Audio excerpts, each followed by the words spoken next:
Hello students, once again welcome back to the YouTube channel Computer World.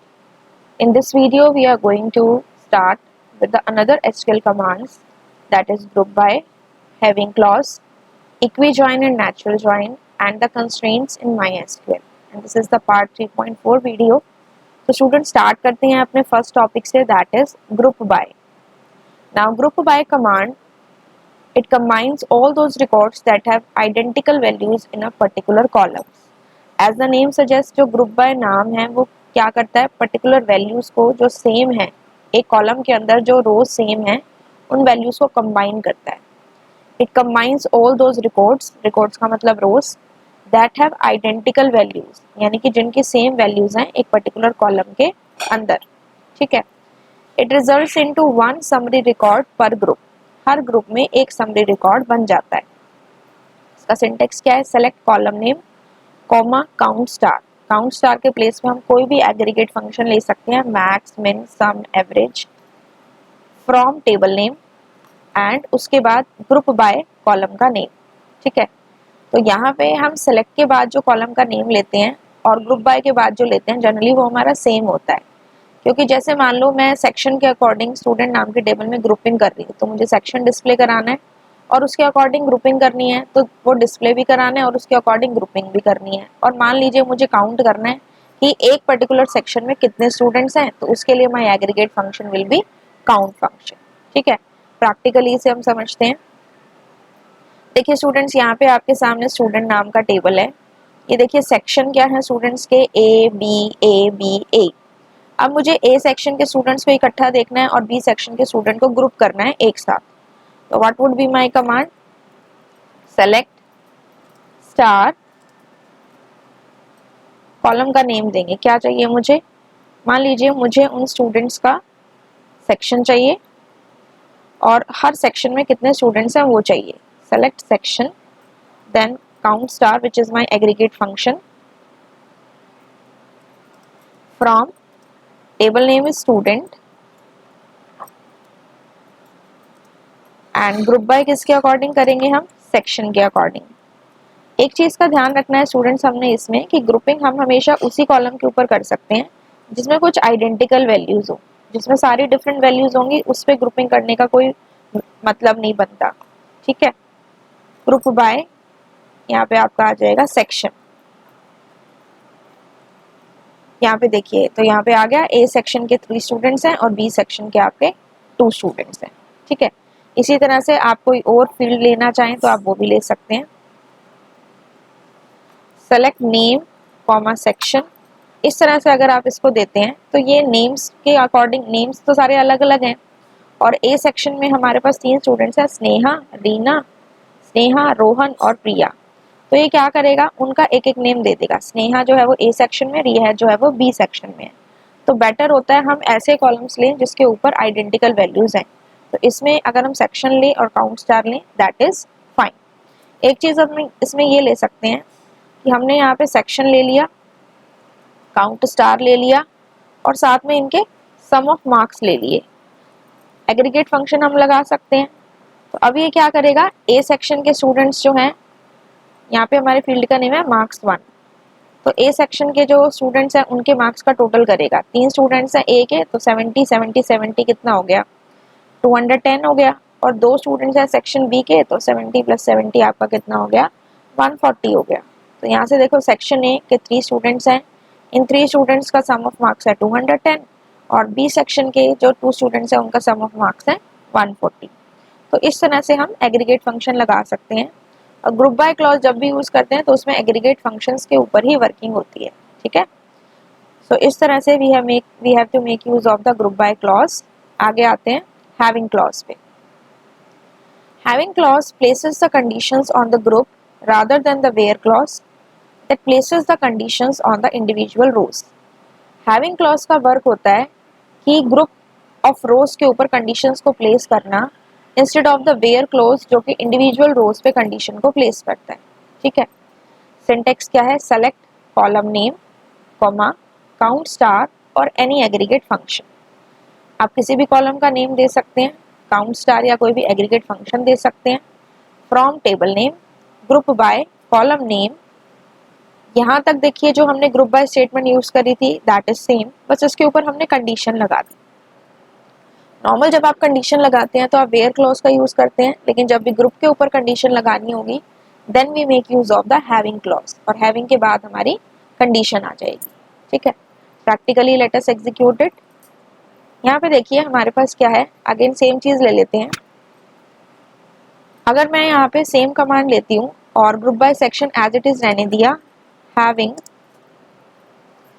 कोई भी एक हमने फंक्शन ले लिया aggregate function, having count star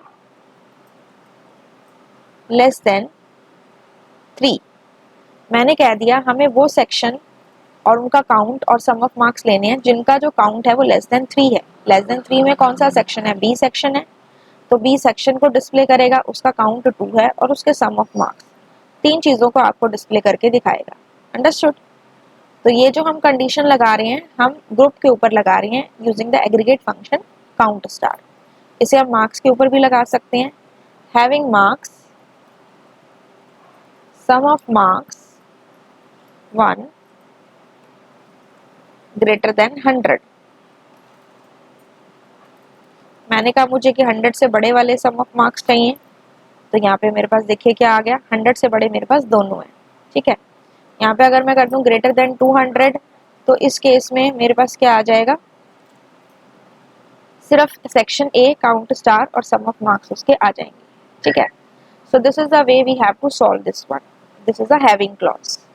बात करते हैं नेक्स्ट की। Next topic is joins. Join क्या होता है students? Join is a query that combines rows from 2 और मोर टेबल्स। ज्वाइन एक ऐसी क्वेरी होती है, एक ऐसी स्टेटमेंट होती है जो 2 या 2 से ज्यादा टेबल्स में से रोज को कंबाइन करती है। अभी जो भी हम स्टेटमेंट लिखते हैं तो फ्रॉम के बाद टेबल का नाम लिखते हैं, लेकिन ज्वाइन में क्या हो रहा है, जो हमारी रोज आ रही हैं वो 2 या 2 से ज्यादा टेबल से आ रही हैं। तो अगर हम रोज को 2 टेबल्स में से ले रहे हैं तो दोनों टेबल का नाम देना पड़ेगा, अगर उसे ज्यादा टेबल से ले रहे हैं तो उन सब टेबल्स का हमें नेम देना पड़ेगा।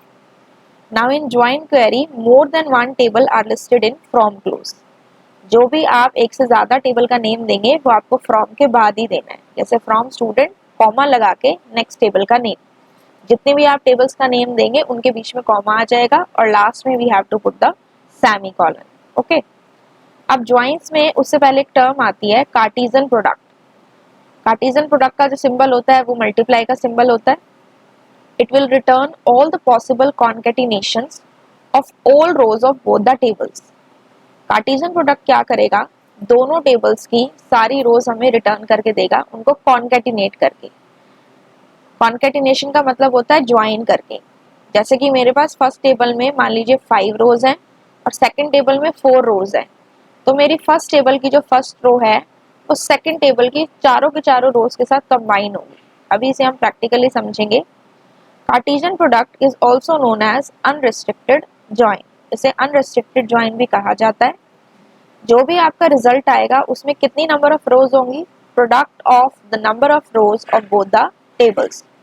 फॉर एग्जाम्पल मेरे पास अगर मेरी फर्स्ट टेबल में 5 रोज हैं और मेरी सेकेंड टेबल के अंदर 4 रोज हैं, तो मेरे पास जो रिजल्ट आएगा टेबल उसके अंदर कितनी रोज होंगी, 5 into 4 which is equal to 20। ठीक है, और नंबर ऑफ कॉलम्स कितने होंगे, मान लीजिए फर्स्ट टेबल में मेरे 3 कॉलम्स हैं और सेकंड टेबल में मेरे 2 कॉलम्स हैं। ठीक है, कॉलम्स की बात हो रही है, तो जो रिजल्टिंग टेबल होगी कार्टेशियन प्रोडक्ट करने के बाद उसमें कितने कॉलम्स होंगे, दोनों का सम होगा, that is 3 + 2 which is equal to 5। ठीक है, तो नंबर ऑफ रोज के लिए तो प्रोडक्ट हो जाएगा और नंबर ऑफ कॉलम्स के लिए दोनों टेबल्स के कॉलम्स का सम हो जाएगा। ठीक है, समझते हैं इसे। अच्छा, पहले हम इसकी कमांड को चेक कर लेते हैं कैसे हम कार्टेशियन प्रोडक्ट एसक्यूएल में करते हैं। सिंटैक्स है इसका select star from table name 1 comma table name 2। Simply select star from first table का नेम कॉमा सेकंड टेबल का नेम।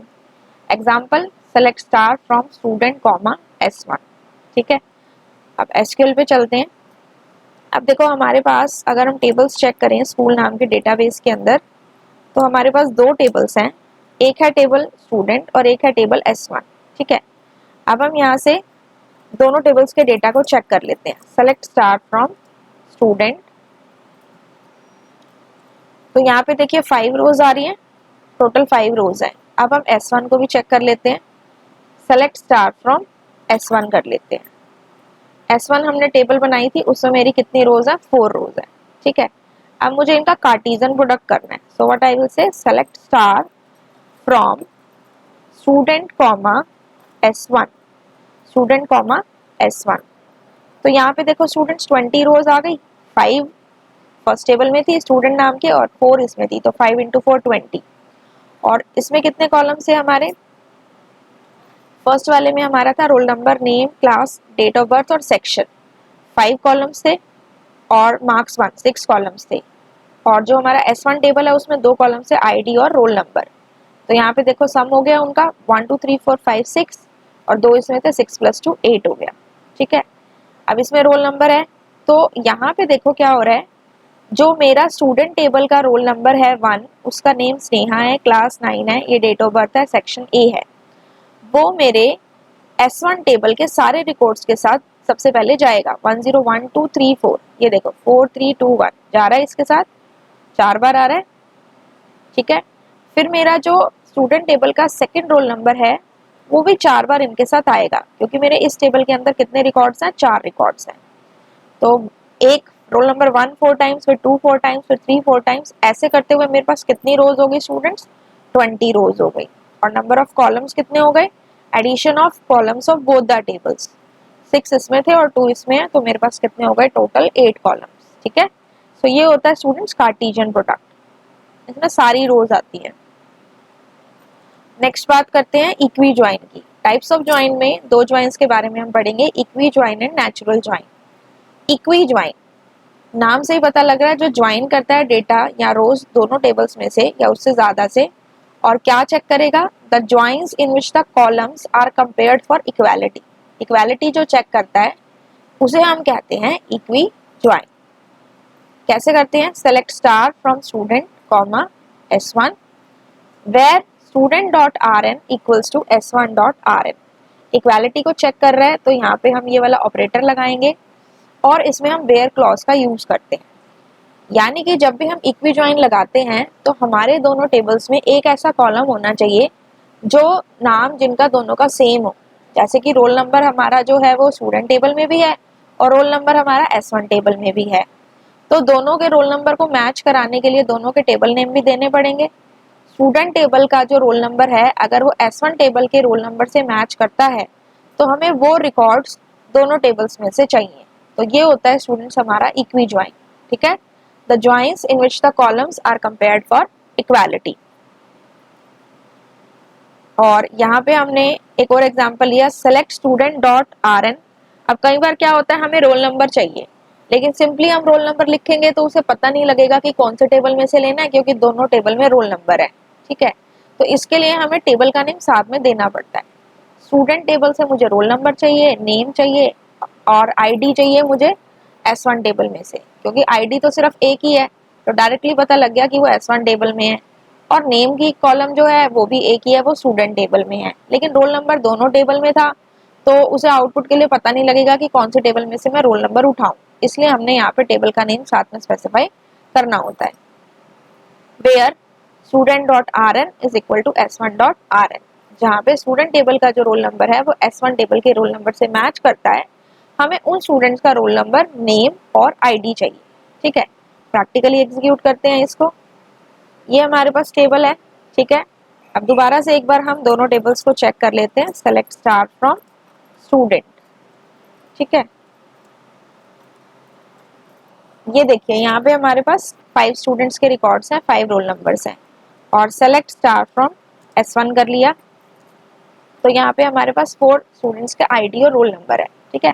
1 2 3 4 है, 5 नहीं है, तो हमने क्या करना है, इक्वी ज्वाइन करना है। तो हमने क्या लिखा, सेलेक्ट स्टार फ्रॉम, दोनों टेबल्स में से डेटा चाहिए तो दोनों का नेम देना पड़ेगा, student comma S1 where, where clause लगाएंगे क्योंकि हमें कंडीशन को मैच करना है, दोनों के रोल नंबर्स को मैच करना है। Where student dot roll number is equal to S1 dot roll number. अब देखो यहाँ पे 5 रिकॉर्ड्स हैं, यहाँ पे 4 रिकॉर्ड्स हैं, 1 2 3 4 इसमें भी है, 1 2 3 4 इसमें भी है, तो इसने 4 रिकॉर्ड्स दे दिए। क्योंकि 5 वाला मैच नहीं कर रहा। और कैसे दिए इसने, roll number, name, class, date of birth, section और मार्क्स, क्योंकि पहले आपने स्टूडेंट टेबल का नेम लिखा था इसलिए उसके सारे कॉलम्स देगा।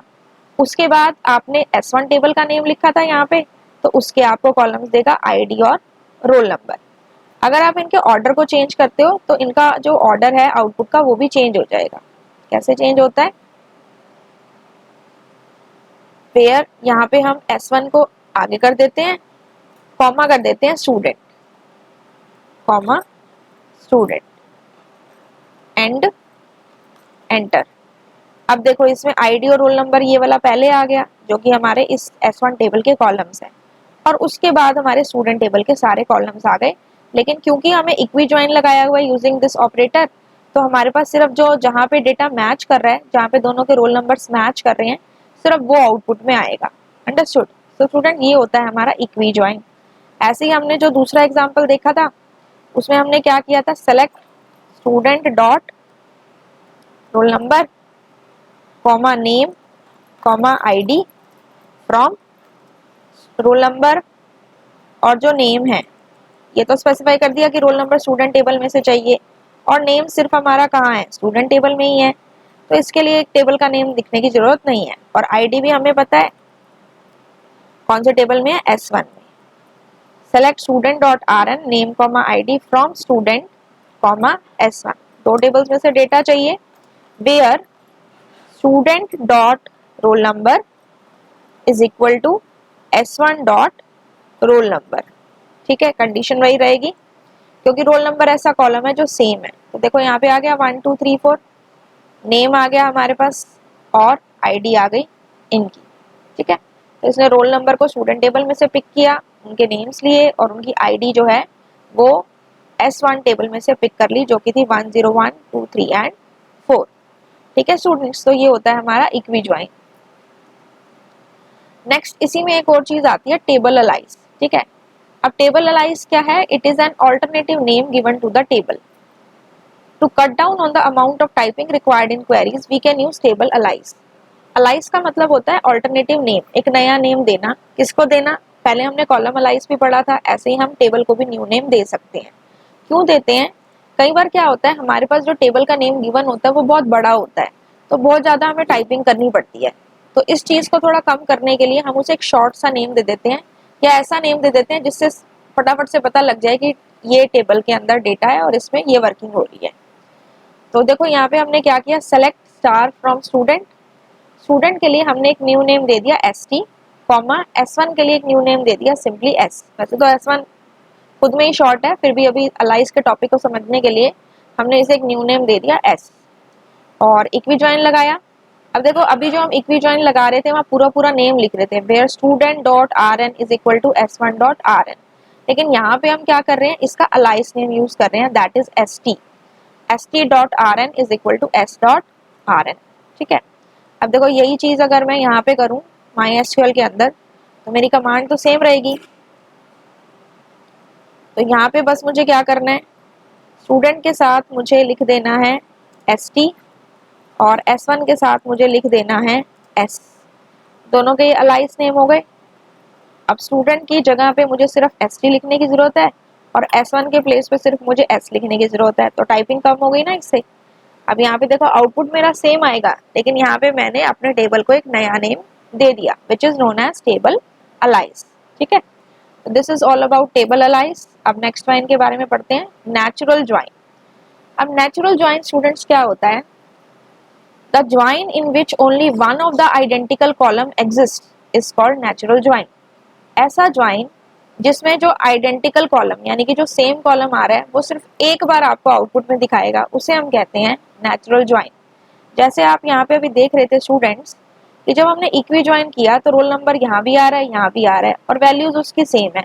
ठीक है, तो मुझे ये दो बार नहीं चाहिए, अगर मुझे सिर्फ ये एक बार देखना है, ऑल्दो वो इक्वालिटी को खुद से चेक करेगा। नेचुरल ज्वाइन जो होता है ना वो इक्वी ज्वाइन का एक पार्ट ही होता है, क्योंकि इक्वी ज्वाइन में क्या होता है, दोनों टेबल्स का जो कॉमन कॉलम होता है उसकी इक्वालिटी चेक होती है। नेचुरल ज्वाइन में भी यही काम होता है, लेकिन उसके अंदर जो कॉलम सेम है वो सिर्फ एक बार दिखाया जाता है, एक से ज्यादा बार नहीं दिखाया जाता। जैसे कि एग्जाम्पल में है select star from student, student हो गया टेबल का नेम। यहाँ पे आपको सिर्फ ये वर्ड लिखना है नेचुरल ज्वाइन और सेकंड टेबल का नेम दे देना है। Select star from first table का नेम, नेचुरल ज्वाइन और सेकंड टेबल का नेम, बस इतना सा काम करना है और आपका नेचुरल ज्वाइन इसमें इम्प्लीमेंट हो जाएगा। मैंने यहाँ पे लिखा सेलेक्ट स्टार फ्रॉम स्टूडेंट और यहाँ पे क्या देना है नेचुरल ज्वाइन, नेचुरल ज्वाइन और सेकंड टेबल का नाम क्या है S1। अब देखो ऊपर वाला टेबल देखो, नीचे वाला टेबल देखो, एक कॉलम की कमी है। रोल नंबर नेम, यहाँ मैंने पहले स्टूडेंट का नेम दिया था, ठीक है, तो रोल नंबर नेम स्टूडेंट के पहले आएंगे, roll number name class date of birth और सेक्शन और मार्क्स 1, ये सारे मेरे स्टूडेंट टेबल के कॉलम्स हैं। और S1 मैंने लगाया है तो रोल नंबर इसमें भी था और इसमें भी था, तो सिर्फ इसने इसका ID दिखाया, रोल नंबर दिखाया ही नहीं, ठीक है। अगर मैं इसको थोड़ा सा उल्टा करके लिखूं तो मैंने यहाँ पे कह दिया सेलेक्ट स्टार फ्रॉम S1 और नेचुरल ज्वाइन करके यहाँ कह दिया स्टूडेंट।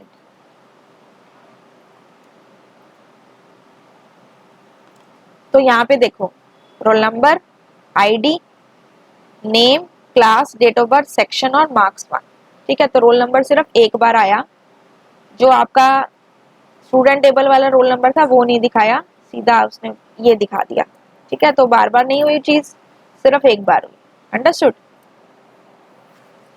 तो इस तरह से जो आइडेंटिकल कॉलम होता है सिर्फ एक बार दिखाया जाता है यूजिंग द नेचुरल ज्वाइन। और आप ये भी देखो इसमें इक्वालिटी की कंडीशन भी सेटिस्फाई हो रही है। मेरे पास 4 रिकॉर्ड्स आ रहे हैं, क्योंकि 5th वाला रिकॉर्ड दोनों टेबल में नहीं था, सिर्फ एक में था, तो मैच नहीं किया, इसलिए मेरे पास अपने आप इक्वालिटी भी हो रही है और ज्वाइन होके भी आ रहा है, जिसमें जो आइडेंटिकल कॉलम्स हैं वो सिर्फ मुझे एक बार शो करके दिखा रहा है, अंडरस्टूड। तो ये स्टूडेंट्स हमारा होता है नेचुरल ज्वाइन। अब हम बढ़ते हैं कंस्ट्रेंट के बारे में। कंस्ट्रेंट क्या होते हैं? कंस्ट्रेंट इज अ कंडीशन और a check that is applied to a column और a set of columns. Constraint एक कंडीशन या चेक होती है जो कि हम कॉलम पे अप्लाई करते हैं या फिर सेट ऑफ कॉलम्स पे अप्लाई करते हैं। The constraints are applied to maintain data integrity, इसलिए हम उन्हें इंटीग्रिटी कंस्ट्रेंट्स कहते हैं। यानी कि जो भी हमारा डेटा फेड है हमारे डेटाबेस के अंदर वो कंडीशंस के अकॉर्डिंग हो, इसलिए उसकी इंटीग्रिटी को मेंटेन करने के लिए हम कंस्ट्रेंट्स अप्लाई करते हैं और इसीलिए इन्हें इंटीग्रिटी कांस्टेंट्स भी कहा जाता है, ठीक है। अब इसके अंदर हमारे पास डिफरेंट डिफरेंट कंस्ट्रेंट्स होते हैं। Unique constraint, primary key constraint, not null constraint, default constraint, check constraint और फॉरेन की कंस्ट्रेंट। तो सबसे पहले हम पढ़ते हैं यूनिक कंस्ट्रेंट के बारे में। यूनिक कंस्ट्रेंट, नाम से पता लग रहा है, यूनिक मतलब सारी चीजें डिफरेंट हो, कोई भी सेम ना हो। तो यूनिक कंस्ट्रेंट ये इंश्योर करता है कि नो टू रोज, कोई भी 2 रोज में एक कॉलम के अंदर सेम वैल्यू नहीं होनी चाहिए। एक कॉलम है मेरे पास जैसे सेक्शन, उसके अंदर मैंने डाल रखा है A, B, लेकिन मैंने A सेक्शन 3 स्टूडेंट्स का डाल रखा है और B सेक्शन 2 स्टूडेंट्स का डाल रखा है। तो अगर मैं उस पर यूनिक कंस्ट्रेंट लगा दूं और फिर मैं इस तरह से सेम वैल्यू डालने की कोशिश करूं तो मेरे पास क्या आ जाएगा? एरर। यानी कि अगर मुझे कभी भी ऐसा कंडीशन चाहिए हो अपने टेबल के ऊपर कि मुझे उसके अंदर सारी सेम वैल्यूज नहीं चाहिए, डुप्लीकेट वैल्यूज नहीं चाहिए, तो हमें कौन सा कंस्ट्रेंट लगाना है? Unique constraint. Example, create table employee, मैंने एम्प्लॉय नाम का एक टेबल बनाया, E code integer, employee code ले लिया इंटीजर टाइप का, इसके ऊपर लगा दिया यूनिक, यानी कि इसके अंदर अब डुप्लीकेट वैल्यू नहीं आ सकती। ई नेम ले लिया कैट टाइप का और डेजिग्नेशन ले ली वैर कैट टाइप की। अच्छा, यूनिक में स्टूडेंट्स ये चीज याद रखना कि सेम वैल्यू तो नहीं आएगी लेकिन नल वैल्यू डाली जा सकती है, ठीक है। नल वैल्यू जो है इसमें डाली जा सकती है, बस सेम वैल्यू नहीं आ सकती, दैट इज डुप्लीकेट वैल्यू नहीं आ सकती। नल वैल्यू होगी तो काम कर जाएगी, ठीक है। अच्छा, इसके बाद नेक्स्ट होता है आपका प्राइमरी की कंस्ट्रेंट। प्राइमरी की जैसे कि हम पढ़ चुके हैं, इसके अंदर आपकी डुप्लीकेट वैल्यूज भी नहीं हो सकती और आपकी नल वैल्यू भी नहीं हो सकती। It ensures that no 2 rows have same value or null value in the specified column. Create table employee, employee नाम से टेबल बनाई, e code integer unique पहले हम कर ही चुके हैं। अब मैंने जो e name लिया ना कैर टाइप का, उसको मैंने प्राइमरी की बना दिया। यानी कि अब जो मैं एम्प्लॉय के अंदर नेम डालूंगी ना तो वो रिपीट हो सकता है, ना ही उसके अंदर नल वैल्यू आ सकती है। अगर हमने ऐसा करने की कोशिश की तो हमारे पास एरर आ जाएगा, ठीक है। और डेजिग्नेशन varchar टाइप की हमने ले ली। अच्छा, नेक्स्ट कंस्ट्रेंट आता है not null constraint. Not null constraint नाम से ही पता लग रहा है, it ensures that no null value is entered in any record for a particular column. ये कंस्ट्रेंट लगाने से ये श्योरिटी हो जाती है कि उस कॉलम में किसी भी रो के लिए नल वैल्यू एंटर नहीं की जा सकती, यानी कि नल वैल्यू हम एंटर नहीं कर सकते हैं।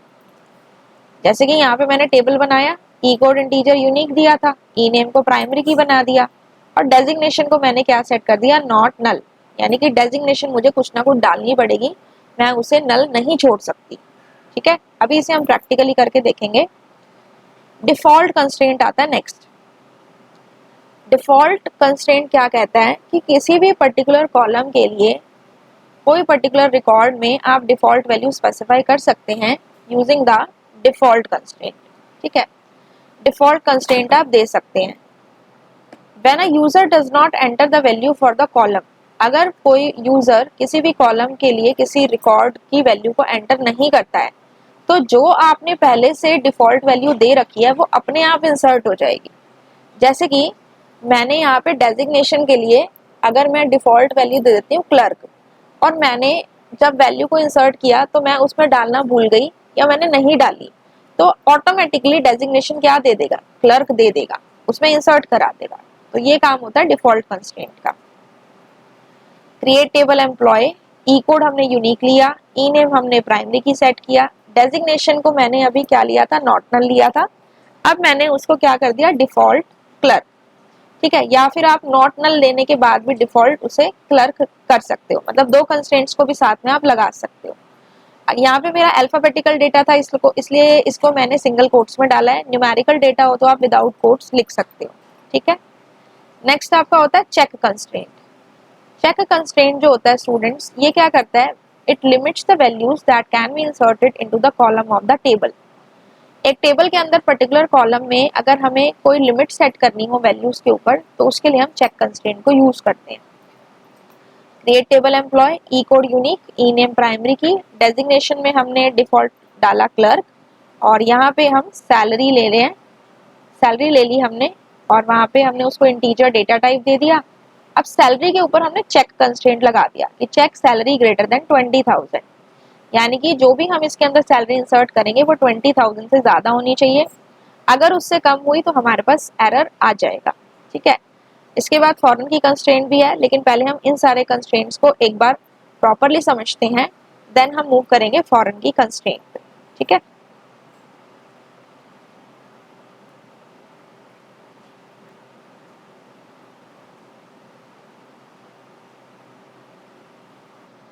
तो यहाँ पे स्टूडेंट्स हम एम्प्लॉय नाम की अपनी एक टेबल क्रिएट करेंगे। क्रिएट टेबल एम्प्लॉय, इसमें हमने सबसे पहले लिया स्टूडेंट्स ई कोड जो कि हमारा इंटीजर टाइप का है, और इसको हमने एक कंस्ट्रेंट प्रोवाइड कर दिया दैट इज यूनिक कंस्ट्रेंट, ठीक है। इसके बाद नेक्स्ट जो हमने लिया that is our E name जो कि हमारा है कैर टाइप का, साइज इज 10, एंड इसको हमने जो कंस्ट्रेंट प्रोवाइड किया दैट इज प्राइमरी की, ठीक है।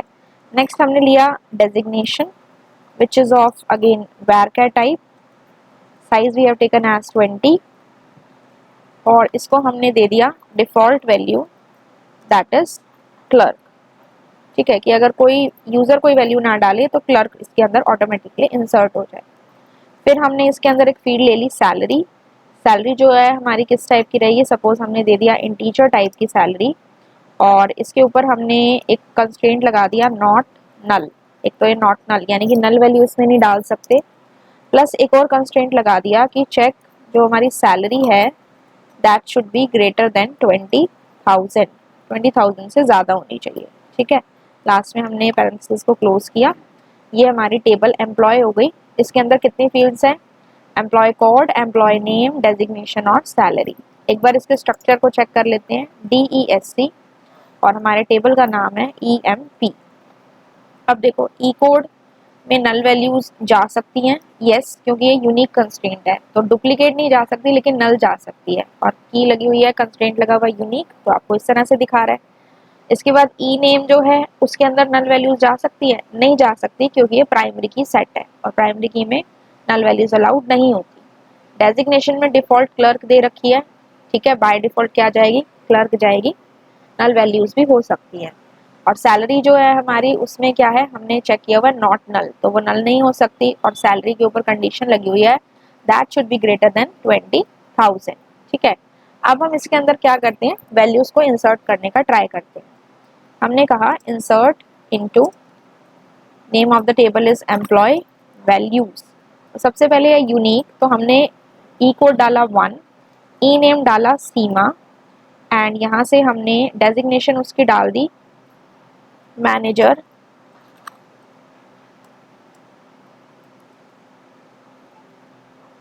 इसके बाद हमने नेक्स्ट डाल दिया सैलरी दैट इज सपोज 25,000, ठीक है। ये हमने इंसर्ट करी, query okay, 1 row affected, command लगाएंगे सेलेक्ट स्टार फ्रॉम एम्प्लॉय, इससे हमारा चेक हो जाएगा कि हमारी एक रो इंसर्ट हो चुकी है। तो हमने कहा सेलेक्ट स्टार फ्रॉम एम्प्लॉय, तो 1 रो हैज बीन इंसर्टेड, इसने दिखा दिया।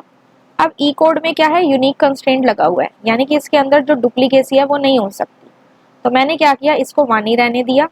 इसके नेम को चेंज करके मैंने यहाँ लिख दिया रिया, और मैनेजर की जगह हम इसको कर देते हैं यहाँ पे HR, और सैलरी हमने सपोज दे दी 26,000, ठीक है। तो जैसे ही मैं एंटर करूंगी मेरे पास एरर आया, क्या एरर आया, डुप्लीकेट एंट्री 1 फॉर की एम्प्लॉय डॉट ई कोड, ई कोड को हमने यूनिक सेट किया था, तो जैसे ही आप यहाँ पे 1 एंटर करोगे आपके पास एरर आएगा, क्योंकि पहले भी आप 1 दे चुके हो, ठीक है। तो आपको यहाँ पे 1 नहीं डालना, लेकिन क्या मैं इसमें नल डाल सकती हूँ, अब इसमें नल डाल के देखते हैं, NULL, मतलब इसके अंदर फिर आपको क्या करना है, कोट्स नहीं लगानी है, आपने यहाँ पे जो प्रोवाइड करनी है that is null value, null value हमने प्रोवाइड करा दी, ठीक है। यहाँ से नेम को चेंज कर देते हैं, सपोज मैंने दे दिया सिमरन, और इसको HR ही रहने देते हैं सपोज, और सैलरी हम कर देते हैं 27,000, ठीक है। एंटर किया तो यहाँ पे देखिए ये आ गया आपका query okay, 1 row affected. Check करते हैं, तो यहाँ पे देखो ई कोड नल तो इंसर्ट हो सकता है लेकिन रिपीटेड वैल्यू इंसर्ट नहीं हो सकती, तो ये मतलब होता है स्टूडेंट्स हमारे यूनिक कंस्ट्रेंट का, ठीक है। नेक्स्ट आते हैं, नेक्स्ट कंस्ट्रेंट पे, ई नेम पे, जो कि हमारी प्राइमरी की है। प्राइमरी की का मतलब ना तो इसमें नल वैल्यू जा सकती है और ना ही मैं इसे क्या कर सकती हूँ, डुप्लीकेट वैल्यू प्रोवाइड कर सकती हूँ।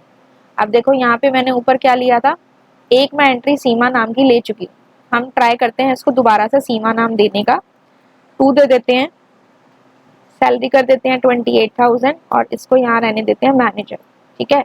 तो मैं क्या कर रही हूँ, सीमा नाम से ई नेम ऑलरेडी है, मैं दोबारा से सीमा दे रही हूँ, तो मेरे पास क्या आया, एरर आया, duplicate entry Seema for the key this, यानी कि अब मैं दोबारा से सीमा नहीं डाल सकती। अब सपोज मैं यहाँ पे नल वैल्यू डालने का ट्राई करूँ, तो क्या मेरी नल वैल्यू इंसर्ट होगी, मैंने यहाँ पे डाला नल, यहाँ से हमने, और यहाँ पे क्योंकि हमने इसको यूनिक करा हुआ है तो ये भी चेंज करना पड़ेगा, दैट इज 3, इसको रहने देते हैं सेम। एंटर किया तो इसने क्या कहा, column E name can not be null, कि आप इसे नल नहीं छोड़ सकते क्योंकि ये क्या है, प्राइमरी की है। इट मीन्स यहाँ हमें कोई ना कोई वैल्यू प्रोवाइड करानी पड़ेगी। तो सपोज यहाँ पे मैंने एक नेम दे दिया सिमी नाम से, तो तब ये जो मेरी एंट्री है वो वैलिड मानी जाएगी और ये मेरी एक रो इंसर्ट हो चुकी है। अब आप इसे चेक करना चाहें, you can check from the select statement, E code is null, this is Simran, और यहाँ मैंने रोल 3 एंटर किया था, 3 सिमी मैनेजर, और सैलरी है 28,000, ठीक है। तो ये हमारा क्या है, इंसर्ट हो चुका है। बात करते हैं थर्ड कंस्ट्रेंट की, अभी तक हमने 2 कंस्ट्रेंट पढ़े हैं, यूनिक और प्राइमरी की। अब बात करते हैं हमारे थर्ड कंस्ट्रेंट की। हमारा थर्ड कंस्ट्रेंट कौन सा है, थर्ड कंस्ट्रेंट हमारा है default value, that is designation हमने दी हुई है डिफॉल्ट, दैट इज क्लर्क, ठीक है। तो यहाँ पे देखिए स्टूडेंट्स,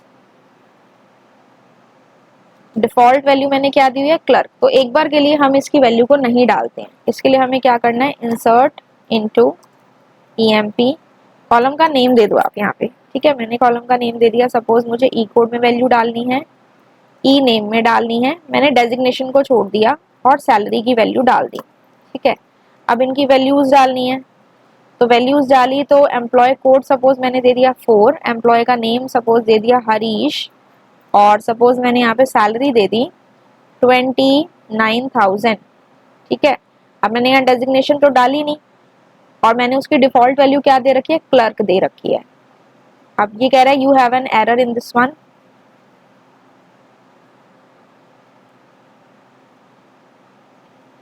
29,000 के पास एरर आ रहा है। ओके, यहाँ कोमा नहीं लगाया हमने, तो यहाँ आपको कोमा पुट करना है and then you have to press the enter key. तो यहाँ पे देखिए क्वेरी ओके, 1 रो अफेक्टेड। अब मैं इसे चेक करूँ तो यहाँ पे देखो स्टूडेंट्स, हरीश नाम की जो एंट्री हुई है इसके अंदर देखो क्या हो रहा है, एम्प्लॉय कोड 4 है, हरीश नाम की एंट्री हुई है, इसमें डेजिग्नेशन अपने आप क्लर्क आ गई क्योंकि मैंने इसको डिफॉल्ट क्लर्क दे रखी है। ठीक है, और सैलरी इसकी कितनी आ गई, 29,000। ठीक है, सैलरी प्रोवाइड करी थी हमने, ई कोड प्रोवाइड किया था और नेम प्रोवाइड किया था, डेजिग्नेशन तो हमने दी ही नहीं, और हमने जो डिफॉल्ट वैल्यू दी थी वो अपने आप आ गई, दैट इज क्लर्क। मान लीजिए स्टूडेंट्स हम डिफॉल्ट वैल्यू नहीं देते और इसी तरह से अपनी एंट्री करते, तो ये लास्ट वीडियो में आपने सीखा था उसके प्लेस पे क्या आता है, फिर नल आता है अगर हमने कोई डिफॉल्ट वैल्यू नहीं प्रोवाइड करी है तो। Understood? So this is the default constraint. I hope default constraint is clear to all of you students. अब बात करते हैं नॉट नल की। अब हमने सैलरी को क्या सेट किया हुआ है, नॉट नल। अब हम इसके अंदर वैल्यू इंसर्ट करते हैं और हम यहाँ पे क्या करते हैं, कोई भी वैल्यू इंसर्ट नहीं करते हैं या हम सिंपली लिख देते हैं नल। ठीक है, अब जैसे ही आप इसे चेक करोगे ये क्या कह रहा है, column salary can not be null, कि आप उसे खाली नहीं छोड़ सकते। और मान लीजिए हम उसे ऐसे करें, इंसर्ट इनटू एम्प्लॉय, सपोज मैंने यहाँ पे दे दिया ई कोड, ई नेम, और डेजिग्नेशन तो अपने आप डली जाएगी, और मैंने यहाँ सैलरी को नहीं डलवाया। ठीक है, वैल्यूज मैंने ई कोड की दे दी सपोज 5, और नेम हमने यहाँ दे दिया प्रीति, और डेजिग्नेशन हमने दे दी सीनियर मैनेजर, सीनियर मैनेजर। ठीक है, और यहाँ हमने कुछ नहीं डलवाया क्योंकि हमारे पास क्या है, ई कोड और ई नेम डलवाना है, और बाय डिफॉल्ट हमारी जो डेजिग्नेशन है वो आई जाएगी, तो इसको भी हम छोड़ देते हैं। हमने सिर्फ ई कोड और ई नेम प्रोवाइड कर दिया, तो इसने क्या, field salary does not have a default value, आपने इसकी कोई डिफॉल्ट वैल्यू प्रोवाइड नहीं की है। तो अगर मैं अब इसे चेक करूं तो यहाँ पे क्या आ जाएगा, मेरे पास जो मेरी सैलरी है ये मेरा रिकॉर्ड ही इंसर्ट नहीं हुआ क्योंकि इसकी कोई डिफॉल्ट वैल्यू नहीं है, और आपने बोला कि ना तो आप इसे नल छोड़ सकते हो, तो ये मेरा रिकॉर्ड ही यहाँ पे इंसर्ट नहीं हुआ। ठीक है, तो इसके लिए आपको यहाँ पे कुछ वैल्यूज देनी पड़ेंगी जो इसकी कंडीशन को सेटिस्फाई करती है। Insert into employee value, suppose मैंने यहाँ दे दिया 5, अब मैंने यहाँ दे दिया प्रीति, और इसके बाद मैंने यहाँ पे दे दिया designation that is senior manager. ठीक है, इसके बाद मैंने यहाँ पे सैलरी दे दी सपोज 65,000, तो ये मेरा क्या है, इंसर्ट हो जाएगा। ठीक है, अब मैं इसे अगर चेक करूँ तो it will give me the result. लेकिन अगर मैं यहाँ पे कोई वैल्यू ऐसी डाल दूँ जो कि मेरी क्या है, 20,000 से कम है, जैसे मैंने यहाँ पे डाल दिया सपोज 19,000, नेम मैंने यहाँ पे डाल दिया सपोज फरहान। ठीक है, और यहाँ पे मैंने जो ई कोड की वैल्यू है वो डाल दी 6। अब यहाँ पे जो मेरा डेजिग्नेशन है वो अपने आप क्लर्क ले लेगा, तो मैंने यहाँ पे तीन वैल्यूज डाल दी हैं।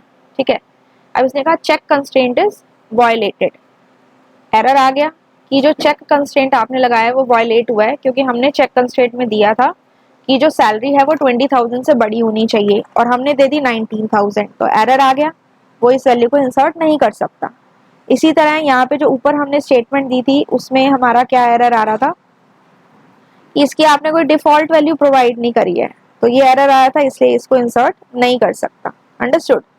So this was the error. यहाँ से हमने चेक कंस्ट्रेंट के बारे में समझा।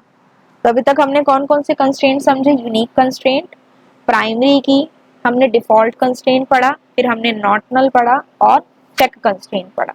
ठीक है, तो इस तरह से ये सारे चेक्स या कंस्ट्रेंट्स या कंडीशन हम अपने टेबल पे पर्टिकुलर कॉलम्स पे लगा सकते हैं।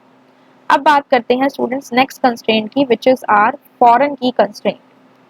फॉरेन की कंस्ट्रेंट कैसे वर्क करता है, देखिए फॉरेन की आपने पढ़ा हुआ है, कोई भी ऐसा कॉलम दूसरे टेबल में जिसकी वैल्यूज हमने पहले टेबल की प्राइमरी की से ली हैं वो होती है फॉरेन की। ठीक है, जैसे मैंने दो टेबल बनाए थे, स्टूडेंट और S1। स्टूडेंट टेबल में जो रोल नंबर था वो मेरी प्राइमरी की थी, और S1 टेबल में जो रोल नंबर था वो एक नॉर्मल कॉलम था, लेकिन वैल्यूज कहाँ से ली, स्टूडेंट टेबल के रोल नंबर से। तो S1 टेबल का जो रोल नंबर था वो मेरा फॉरेन की कहलाया। अब रिलेशनल डेटाबेस मैनेजमेंट के अंदर टेबल्स जो हैं वो आपस में लिंक्ड होती हैं थ्रू द कॉमन फील्ड्स। दोनों टेबल्स में कोई ना कोई एक ऐसी फील्ड होती है जो कॉमन होती है, उनको हम लिंक करते हैं ताकि हम रेफरेंशियल इंटीग्रिटी को इम्प्लीमेंट कर सकें। ठीक है, रेफरेंशियल इंटीग्रिटी का मतलब होता है डेटाबेस मैनेजमेंट सिस्टम के ऐसे सेट ऑफ रूल्स जो डेटा की सिक्योरिटी को इंश्योर करते हैं और ये चेक करते हैं कि एक्सीडेंटली कोई भी इंसर्शन, डिलीशन या मॉडिफिकेशन डेटा में ना हो। और ये किसकी हेल्प से किया जाता है, it is done using primary and foreign की कंस्ट्रेंट्स। अब इसके लिए हमें एक टेबल बनानी पड़ेगी। हमने ऑलरेडी एक टेबल एम्प्लॉय नाम की बना रखी है, हम एक और टेबल क्रिएट करेंगे जॉब के नाम की ताकि हम इसके कंसेप्ट को समझ सकें। तो हमने एक टेबल क्रिएट की जॉब नाम से, जिसमें हमने लिया job ID integer type, first name char type, last name again char type, E code integer. E code मैंने एम्प्लॉय टेबल में भी ले रखा है और उसमें ई कोड को मैंने क्या ले रखा है, यूनिक स्पेसिफाई कर रखा है। ठीक है, उसको हमें वहाँ पे प्राइमरी की सेट करना पड़ेगा।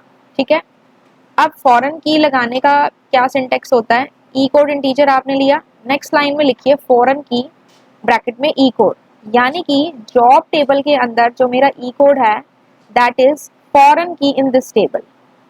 जॉब टेबल में जो मेरा ई कोड है दैट इज फॉरेन की नाउ, और एम्प्लॉय टेबल में जो ई कोड है उसे हम प्राइमरी की सेट करेंगे। ठीक है, रेफरेंसेस एम्प्लॉय टेबल का ई कोड, यानी कि जॉब टेबल में जो ई कोड है वो फॉरेन की है और उसकी वैल्यू कहाँ से आएंगी, एम्प्लॉय टेबल के ई कोड से। लास्ट में आपने इसे क्या करना है, क्लोज कर देना है। ठीक है, अब इससे पहले मुझे क्या करना पड़ेगा, मुझे अपने एम्प्लॉय टेबल के ई कोड को प्राइमरी की सेट करना पड़ेगा। तो इसके लिए स्टूडेंट्स हम क्या कर लेते हैं कि हमने जो टेबल बनाई है एम्प्लॉय, उसे हम एक बार ड्रॉप कर देते हैं और दोबारा से टेबल बनाएंगे जिसमें हम एम्प्लॉय के अंदर, टेबल के अंदर ई कोड को प्राइमरी की सेट करेंगे। ठीक है, तो हम यहाँ से क्या करते हैं, ड्रॉप टेबल एम्प्लॉय। ठीक है, डिलीट कर दी। अब हम करते हैं शो टेबल्स। अब देखो इसके अंदर एम्प्लॉय नाम की टेबल नहीं शो कर रहा। अब यहाँ से हम टेबल को क्रिएट करेंगे, क्रिएट टेबल एम्प्लॉय, जिसके अंदर हमने ले लिया एम्प्लॉय कोड इंटीजर टाइप का, जिसको हमने सेट कर दिया प्राइमरी की। ठीक है, फिर हमने ले लिया एम्प्लॉय नेम, जिसको हमने सेट कर दिया कैर, साइज दे दिया 10। फिर हमने यहाँ पे ले लिया एम्प्लॉय की डेजिग्नेशन, और डेजिग्नेशन को हमने सेट कर दिया varchar, that is data type 20। और इसके बाद हमने ले ली सैलरी। तो अब यहाँ हम कंस्ट्रेंट्स नहीं लगा रहे, नॉर्मली लिख रहे हैं। सैलरी हमने इंटीजर टाइप की ले ली, क्लोज कर दिया इसको। तो इस तरह से ये हमारा टेबल क्रिएट हो गया एम्प्लॉय नाम से, DESC। एम्प्लॉय को अगर हम चेक करें इसके स्ट्रक्चर को तो E code is my primary key, बाकी सब हमने नॉर्मल सेट किए। ठीक है, okay, so we have created this table. अब हम इसके अंदर वैल्यूज को ऐड करेंगे। Insert into EMP values 1 semi, then we have designation, इसको हमने दे दी designation as manager, and then we have given the salary as suppose 20,000। इसी तरह से हम कुछ और रिकॉर्ड्स को यहाँ पे इंसर्ट कर लेंगे। यहाँ पे हमने दे दी एम्प्लॉय वैल्यू में ई कोड जो है दैट इज 2, क्योंकि ई कोड इज माई प्राइमरी की, तो इसके लिए हमें अलग अलग वैल्यूज प्रोवाइड करानी पड़ेंगी। यहाँ पे दे दिया सीमा, यहाँ पे दे दिया मैनेजर, और यहाँ पे हमने दे दिया suppose 24,000। Next record we have also to insert, suppose we have given here the employee code as 3 and name we have given as Riya, and यहाँ पे हमने इसकी डेजिग्नेशन कर दी सपोज सीनियर मैनेजर, और यहाँ से सपोज हमने सैलरी दे दी स्टूडेंट्स 26,000। ठीक है, एक और इसमें रिकॉर्ड इंसर्ट कर देते हैं। Total 4 records we are inserting in this table, 4 and then यहाँ पे हमने नेम दे दिया Raman, then we have given the designation as HR and यहाँ से हमने सैलरी प्रोवाइड कर दी सपोज 27,000। ठीक है, तो 4 रिकॉर्ड्स हमने स्टूडेंट्स इसके अंदर इंसर्ट कर लिए। अगर आपको इस टेबल के सारे रिकॉर्ड्स चेक करने हैं, so we have to make use of the select command, select star from student, sorry select star from employee. The name of my table is employee. तो यहाँ से हमने अपना चेक किया डेटा, हमारे पास 4 रिकॉर्ड्स आ चुके हैं। ठीक है, अब हमें एक टेबल क्रिएट करनी है जॉब नाम से, जिसके अंदर जो एम्प्लॉय कोड हम डालेंगे that will be a normal column in the job table, but foreign की मानी जाएगी, नॉर्मल कॉलम है तो फॉरेन की मानी जाएगी उसके अंदर। ठीक है, तो यहाँ से हमने कहा क्रिएट टेबल जॉब, जॉब नाम की हमने टेबल क्रिएट की यहाँ पे, एंड इसके अंदर हमने क्या क्या डाला, you can see here the fields which we have taken, job ID, first name, last name, E code. तो we have taken here as job ID, integer type की ले ली, जो कि हमारी यहाँ पे प्राइमरी की होगी। ठीक है, इसके बाद हमने ले ली अपनी फर्स्ट नेम लिया, and the data type we have taken as of char type. फिर हमने यहाँ पे लास्ट नेम लिया, अगेन इसका जो डेटा टाइप है दैट इज कैर टाइप, और इसके बाद हमने लिया यहाँ पे स्टूडेंट्स ई कोड। अब यहाँ पे देखिए हमारे पास ई कोड जो है इसमें हमने इंटीजर टाइप का लिया, उसमें भी इंटीजर टाइप का था, लेकिन एम्प्लॉय टेबल में स्टूडेंट्स जो हमारा ई कोड है दैट वाज अ प्राइमरी की, ई कोड इंटीजर। इसके बाद दिस इज माय फॉरेन की हेयर, तो मैं क्या लिखूंगी फॉरेन की, और मैंने ब्रैकेट में क्या लिख दिया ई कोड। ठीक है, फॉरेन की, इस टेबल के जो ई कोड है that is my foreign key, and ये किसको रेफरेंस कर रही है, it references employ E code, it references employ table का ई कोड, यानी कि अब ये फॉरेन की इस टेबल में है और ये एम्प्लॉय टेबल के ई कोड से लिंक हो गए। ठीक है, then we have to close the parenthesis and put the semicolon. Oh, some error is coming here at line number 6, 1 2 3 4 5 6, यहाँ पे हमने कोमा नहीं पुट किया। ठीक है, तो we have to give the same command। ठीक है, query ओके, 0 rows affected। अब हम इसके स्ट्रक्चर को चेक करते हैं, DESC जॉब। यहाँ पे देखिए ये ई कोड के आगे लिखा हुआ है MUL, यानी कि ये अब मेरी क्या है लिंक हो चुकी है, और इसमें जॉब आईडी है दैट इज माय प्राइमरी की।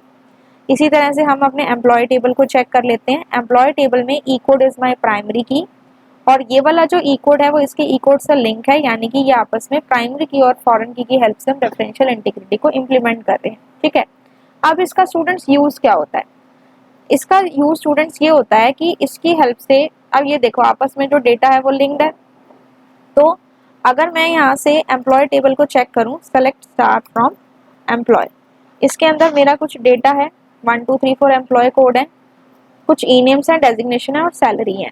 तो अगर मैं अपनी जो मेरी ये वाली टेबल है जॉब, इसमें से कोई ऐसा डेटा डिलीट करने की कोशिश करूँ जो ऑलरेडी मेरा इस टेबल के अंदर है, तो उस केस में मेरा क्या आएगा, एरर आ जाएगा। तो इसके लिए पहले मुझे जॉब टेबल के अंदर कुछ ना कुछ वैल्यूज डलवानी पड़ेंगी।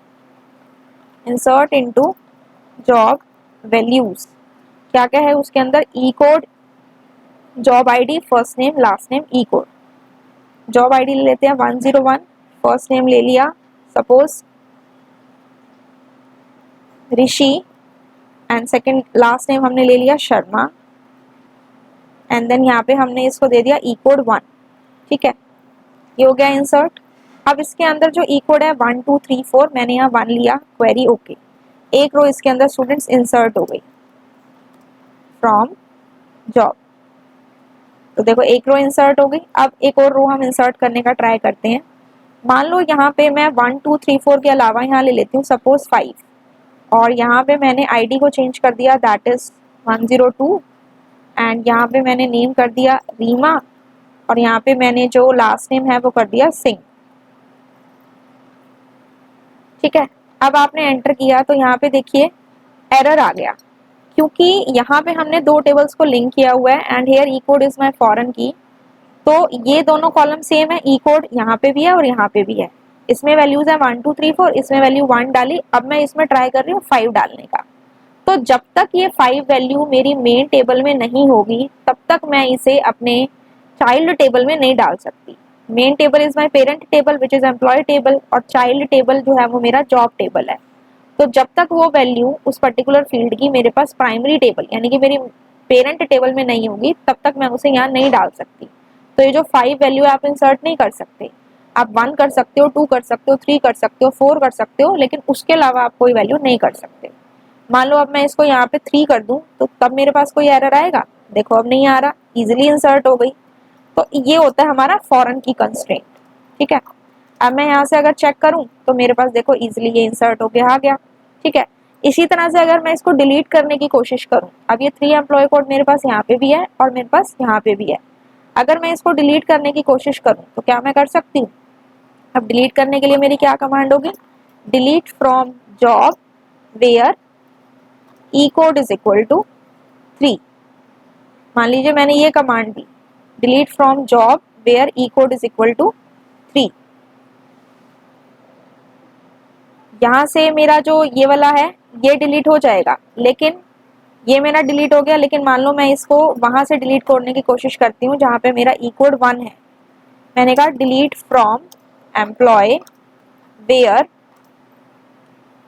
ई कोड इज इक्वल टू 1। अब 1 से मैचिंग रिकॉर्ड मेरा इसके अंदर भी है, ये उससे लिंक है। और अगर मैं इसको डिलीट करने का ट्राई करूं तो देखो क्या आ रहा है, एरर आ रहा है, कैन नॉट डिलीट और update a parent row, a foreign key constraint fails.